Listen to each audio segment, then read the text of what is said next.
So we want to draft pattern for our made to measure clients, and our statistics are there.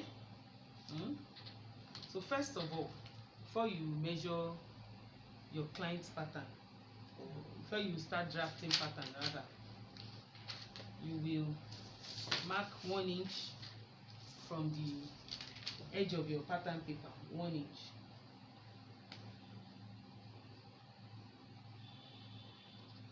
So I'm marking 1 inch from the edge of my pattern paper. And I just draft it and roll it down. So this is our shoulder line. This will be our shoulder line. So from there, we start measuring all our vertical measurements. The vertical measurement is shoulder down to hem. So and every other thing that comes in between, like your shoulder to bust point, shoulder to under bust, shoulder to waist, shoulder to hem. So this is a blouse. So we first measure our shoulder to armhole level. Our armhole, we'll do our armhole. That's the armhole for the client is what's the armhole? 18, 9. So mark 9 here. This is from the edge of your shoulder line. 9, just mark 9. The shoulder to under bust is what? 16. Shoulder to under bust 16. I doubt that. I'll do 15 for her. I don't believe that she's, or maybe let's just do 15 and a half. Then shoulder to waist. That was something. 17. Then shoulder to hem. 26. So I will now rule all of this. I will square them out. So this is our armhole. This is our shoulder to under bust. Then this is our hemline. That's the blouse length. Alright. So one measurement that we missed out is our shoulder to bust point. Shoulder to bust point is what? Still on this.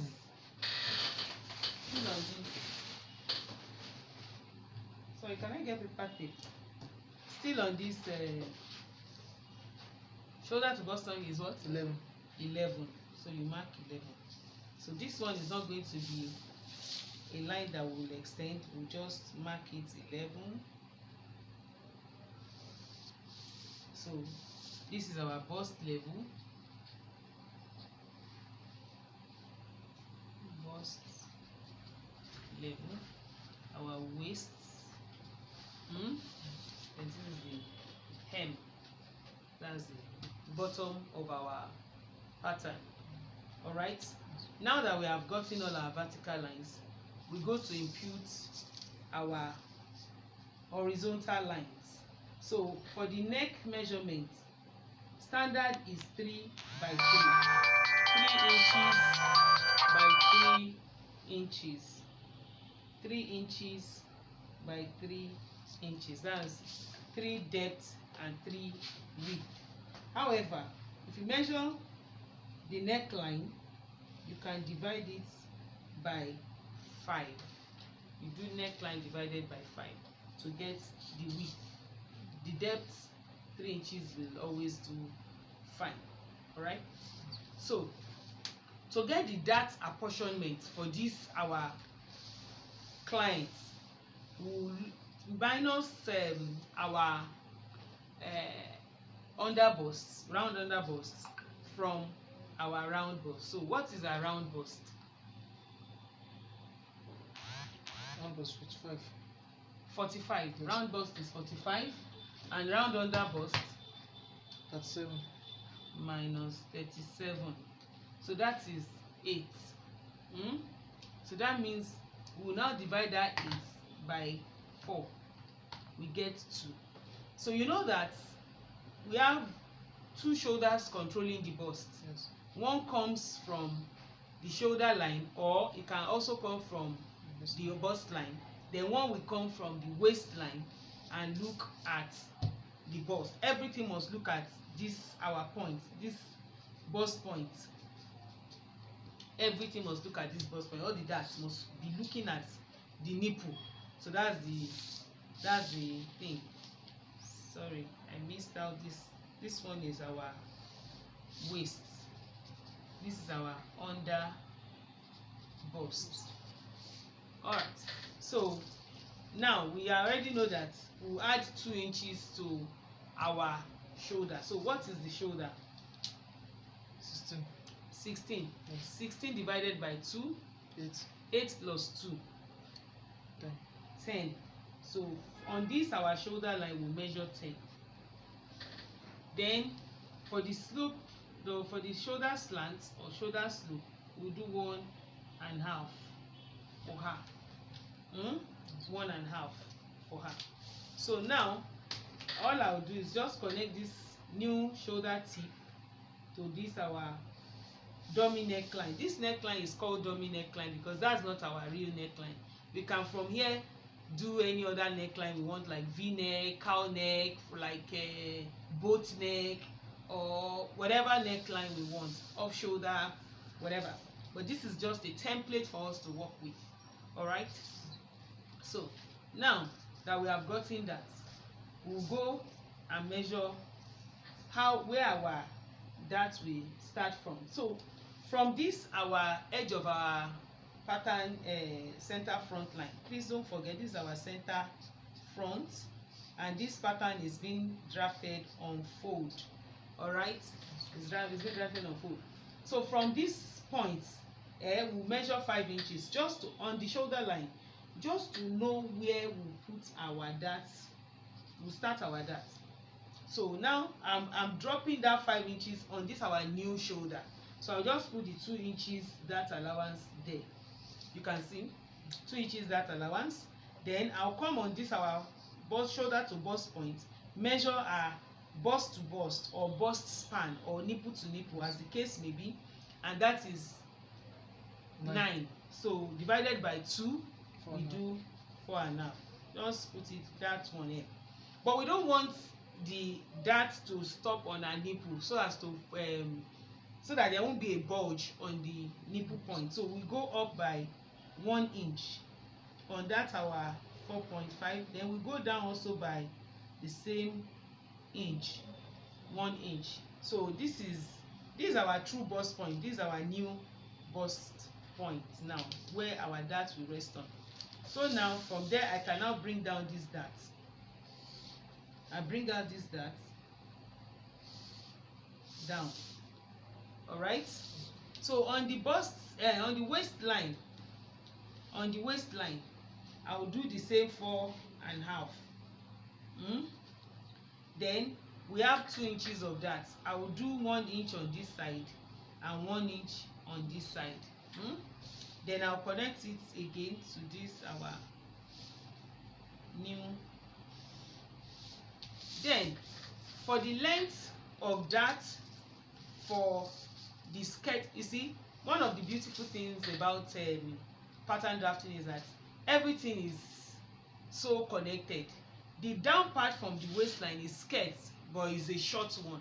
So the same amount of that length that you will put for a skirt is the same thing you will still put for a blouse, because the blouse is a continuation of skirt and bodice. That's the waist and the skirt, but now shortened.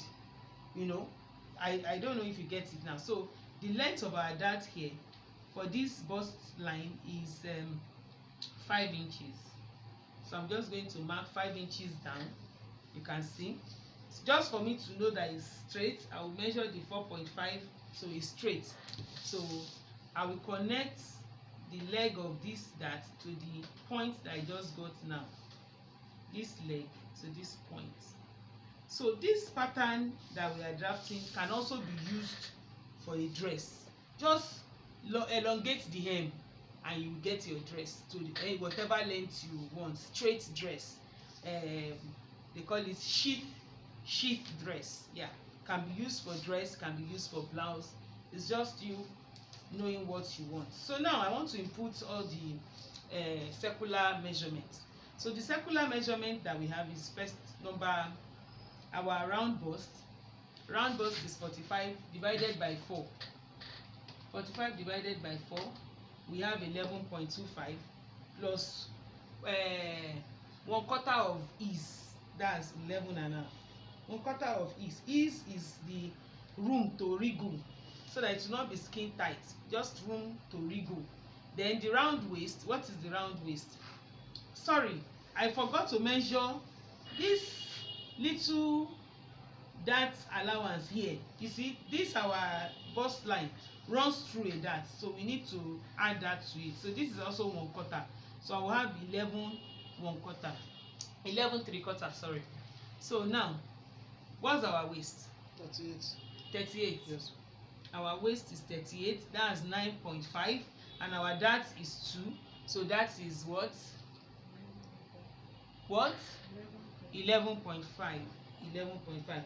Just do the 11.5 exactly. I don't add ease to the waist because we also do waist snatching. Just remove ½ inch on the waist, ½ inch on the waist, so that it can be really shapy.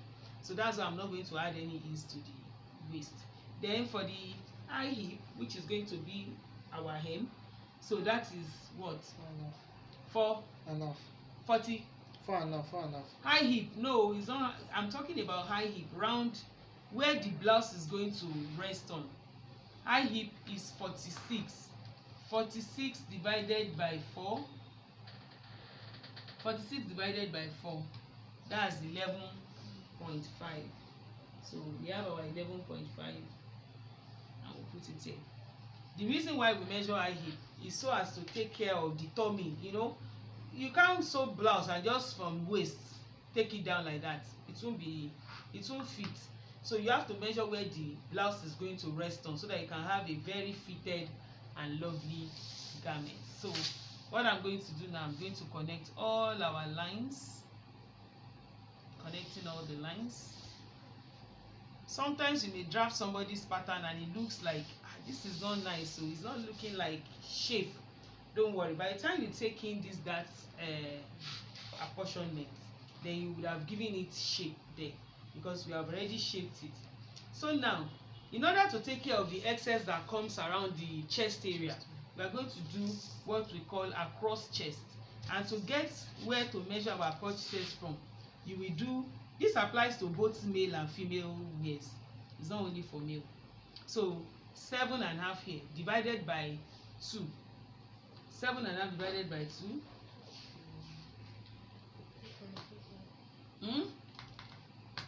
What? 7.5 divided by 2. 375. I always add 1 inch extra to make it 475. So that's 4.75. The 1 inch extra will bring me to the exact point where our arm hole area is, so that I can really take care. It's been working for me though. So I'm just trying to get a broken line so as to. So now, what is our cross chest? 14. That's 7. First of all, you measure this dart allowance. So in this place, I have 3/4. So that means 7 3/4. Just measure your 7 3/4 and mark it. And with that, we have come to the. So just connect from this your shoulder tip to this point to this your point. And all there is to do is to add the sewing allowance. So this is how to measure for a female blouse. So you try to put in the chest there, bust 45, waist 38, so that you will not go and use somebody else's whatever for the other person. So that brings us to the end of the center front of a female blouse. If you have any questions, so this one now we are going to pick the dart. We'll pick the dart. This one's we'll pick it. And if you want to turn this to a princess, all you need to do is just draw a line straight and connect this one too with your curve. Then you have a princess dart. So you just cut this through, okay. And if you want to do bustier is this one. Now you can use it for a straight dress, a simple dress, you know, like that, or a simple blouse without any breast cut. But if you now want to do breast cut, then you will now be doing contouring. That's where you remove excesses from the under bust. You remove excesses from that. So whatever you have on the waistline as your dart, you put it here